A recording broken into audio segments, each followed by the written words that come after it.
She said it with a half-smile, soft, almost shy, but edged with something dangerous. "I'm not like other girls." And I remember the way my fingers froze for a heartbeat, the way her eyes held mine as if daring me to believe her. The room felt too small for the distance suddenly sparking between us, too dim to hide the truth tightening in my chest. So I said it quietly, steady, without looking away. "Yeah, they were loyal." For a second, she didn't blink. Her breath itched, not loudly, but just enough that anyone standing closer than a whisper would feel it. The air between us shifted, heated, slow like a match burning toward the fingertips holding it. She wasn't used to being challenged. And I wasn't used to wanting someone who felt like both gravity and warning signs at the same time. Her hand brushed mine, accidentally, or maybe not. The touch was brief, but it lingered in my skin long after, as though she'd marked something she didn't want to admit she desired. She looked away first, pretending she wasn't affected, pretending she wasn't the kind of girl who could pull someone into a storm with just a glance. But I saw the truth flicker across her face. Surprise, interest, and something deeper, darker, unspoken. She wasn't supposed to matter to me. She wasn't supposed to feel like the kind of trouble a man chooses even when he knows better. Maybe that's why my voice felt heavier when I asked her why she said it. Maybe that's why she took a step closer instead of answering, standing just close enough that her perfume brushed my neck soft and warm like a secret she wasn't ready to reveal. The music around us faded into a low hum, swallowed by the tension threading itself between our breaths. She lifted her eyes to mine again, slow, cautious, but bold in all the wrong ways. Something in her gaze hinted at a truth she hadn't said yet, something sharp enough to cut if I reached for it. And just when I opened my mouth to ask her what she really wanted from me, she smiled. Small. Knowing. Dangerous. A smile that promised the night wasn't done with us, not even close. And then she whispered something I wasn't ready for. Fade to black. Her whisper brushed my ear like a warm exhale, soft enough that I almost wondered if I imagined it. But the way her eyes lingered on mine afterward, steady, unguarded for once, told me she meant every syllable. She stepped back just a fraction, just enough to reclaim her breath but not enough to break the pull between us. The space felt tense, like a door had opened somewhere either of us knew how to walk through yet. "What are you afraid of?" she asked, voice low, teasing, but trembling ever so slightly under the surface. It wasn't the kind of question you answer with facts. It was the kind that reached into your chest and tapped on things you don't say out loud. I didn't reply right away. Her gaze dropped to my mouth for a second, barely there, barely intentional, but it lit something in the air. Her fingers traced the edge of her glass, slow, thoughtful, like she was trying to distract her own heartbeat. "You," I finally said, and the word came out rawer than I expected. Her breath caught again. Not dramatically, just a quiet, sharp intake that felt more intimate than any touch. She shifted closer, the soft scent of her brushing against me again, warm and familiar in a way that shouldn't have been possible yet. "Then why are you still standing here?" she murmured. I almost laughed. Not because it was funny, but because it was painfully true. I didn't have a good reason. Or maybe I had too many. Her hand lifted slightly, like she wanted to reach for me but fought the instinct. The hesitation in her fingers said more than words ever could. "You're different," she whispered, eyes narrowing with a softness that looked like surrender and warning intertwined. "I don't know what to do with that." "You don't have to," I told her quietly. "Just don't lie to me." Her lips parted, and for a second she looked young, not in age, but in vulnerability, like someone who'd been brave for too long. "I don't lie," she said. Then after a beat softer, "I just get scared." Something in my chest pulled tight. I felt myself move without thinking, leaning in until our foreheads were a breath apart but not touching. The tension was a living thing then, warm, slow, crawling under the skin like a confession waiting to break free. She didn't step away. She didn't speak. She just held my gaze with that fragile, fire-filled quiet, as if the next second could ruin everything or change everything. And neither of us dared to find out which. For a long moment, neither of us breathed. We just stood there, caught in the kind of silence that felt like warm hands on the spine, like something fragile balancing on the edge of a decision neither one of us was brave enough to make. Her gaze dropped first, not out of shyness, but like she was trying to wrestle something inside her back into place. "You shouldn't look at me like that," she whispered. "Like what?" I asked, even though I already knew. "Like you see more than I want you to." Her voice was small, but her fingers trembled at her side, betraying the truth she was fighting. I didn't reach for her, but God, I wanted to. Instead, my hand brushed hers, the lightest touch, barely a graze, just enough to feel the warmth of her skin before she pulled back an inch, not because she didn't want it, but because she did. She swallowed hard. "Don't do that." "Do what?" My voice came out low, rougher than I intended. "Make it harder." Her eyes lifted to mine.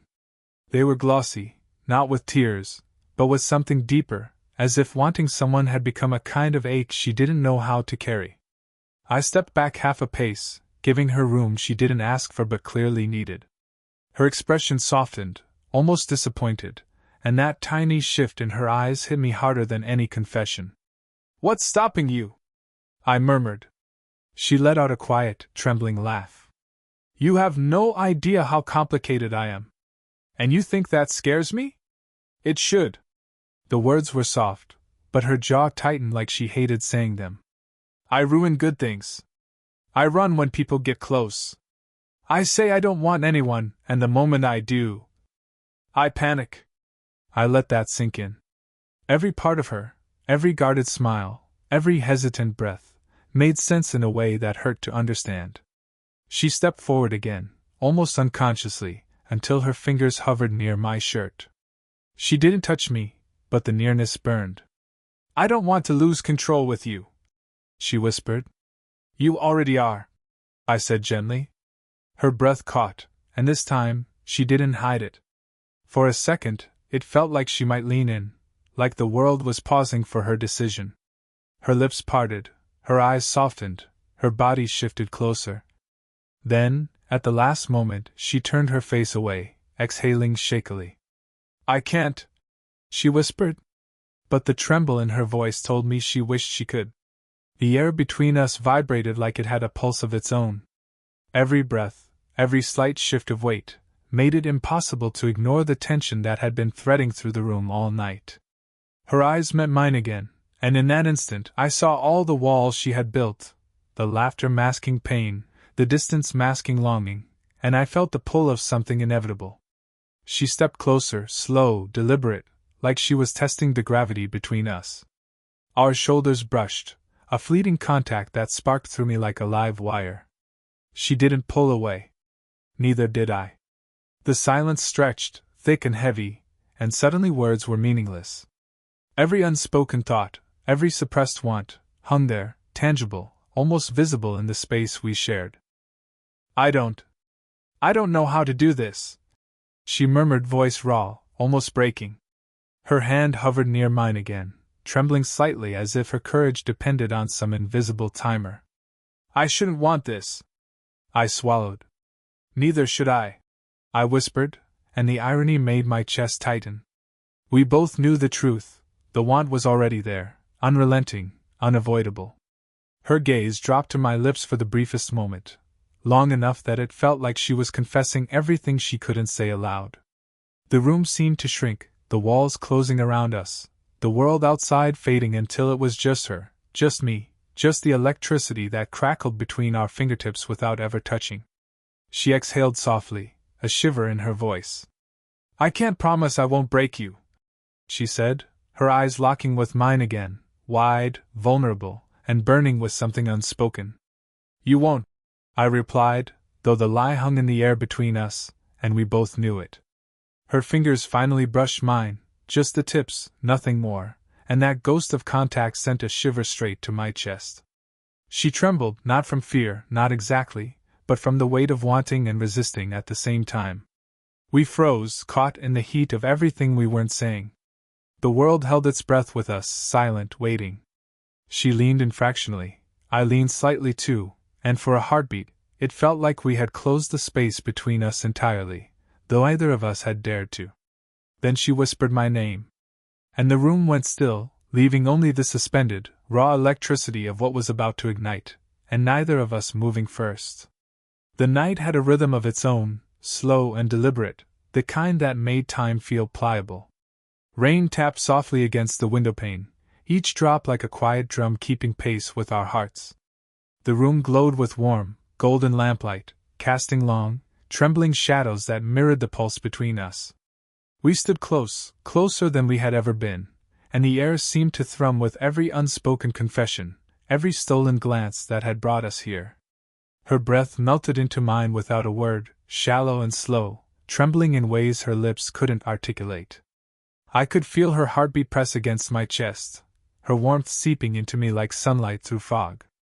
Every slight brush, every accidental graze of skin, was a sentence we couldn't speak aloud, a language older and truer than words. I traced the line of her jaw with my gaze, memorizing the curve, the softness, the way her hair fell across her shoulder. Her eyes found mine, shimmering in the lamplight, unafraid now, vulnerable and blazing at once. She tilted her face, and my forehead rested against hers, just enough to feel the electricity hum between us. The world shrank until there was only her, only me, and the charged silence of wanting that had been building for months. Every exhale was a confession. Every breath drawn in tandem with hers felt like a promise. Their bodies spoke words their mouths had refused to utter: desire, longing, surrender. She leaned just slightly, and the scent of her, warm, intimate, uniquely hers, wrapped around me. I closed my eyes, letting it settle into my senses. The rain outside blurred into a soft haze, the lamplight flickered, and for a fleeting moment, the universe held its breath with us. "I've wanted this," she whispered, and her voice caught, tender and trembling. "For so long. You have no idea how long I've waited," I murmured, my lips brushing the top of her head, slow, deliberate, reverent. Her hand rested on my chest, fingers splayed, grounding herself against me. Mine found her back, drawing her closer in a rhythm unspoken but mutual. The warmth between us deepened, slow and consuming, until our breaths, our heartbeats, our very presence entwined as if we were no longer two separate bodies, but one pulse of longing finally released.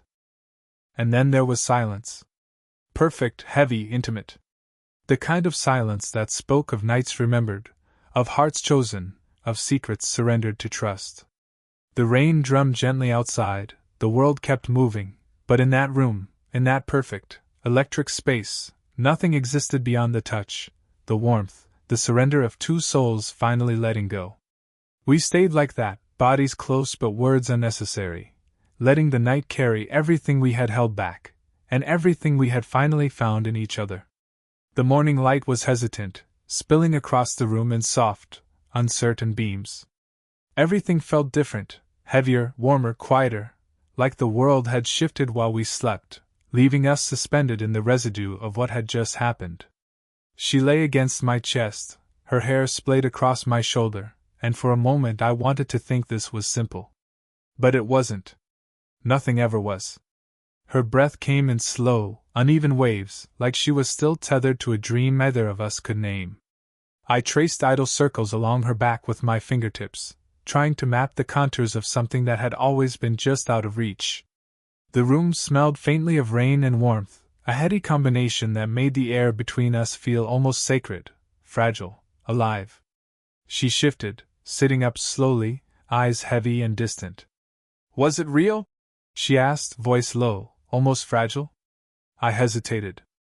"I don't know," I admitted, though the truth burned in my chest.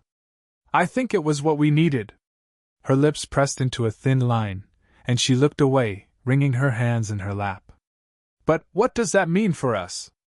I wanted to answer, wanted to tell her that I didn't care about the rules or the walls we had built, that I wanted more than fleeting moments. But the look in her eyes, cautious, wary, beautiful, reminded me that love wasn't something you demanded. It was something earned. And maybe we were still learning. The room fell silent again, filled only with the soft hum of the city outside and the gentle patter of lingering rain. For a heartbeat, it felt like peace, fragile, shimmering, and then the knock came at the door. Neither of us moved. The sound sliced through the calm like a blade. "I'll get it," I said, voice steady despite the pulse racing through me. She shook her head, whispering, "Wait." But the moment had passed. I opened the door to see someone standing there, unexpected, their presence reshaping the quiet we'd carved out. Surprise, tension, and a sudden question hung in the air. She leaned against the wall behind me, watching me carefully, and in her eyes I saw the same thing I felt in my chest, that whatever had begun last night, whatever we had shared, was only the start. Complex, messy, and undeniable. And somehow, that was enough. The days that followed were quiet, but heavy with the memory of that night.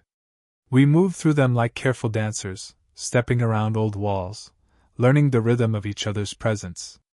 She would catch my hand in passing, a fleeting touch that lingered longer than it should have, and I would feel her warmth tracing invisible lines across my skin. One evening, as the sun dipped low and painted the room in amber light, we found ourselves side by side on the couch, either speaking, just breathing together. My forehead found hers, soft, tentative, a gesture simple enough yet full of everything we'd been too afraid to say. She closed her eyes and let herself melt into the moment, into me, and I felt the steady beat of her heart sync with mine.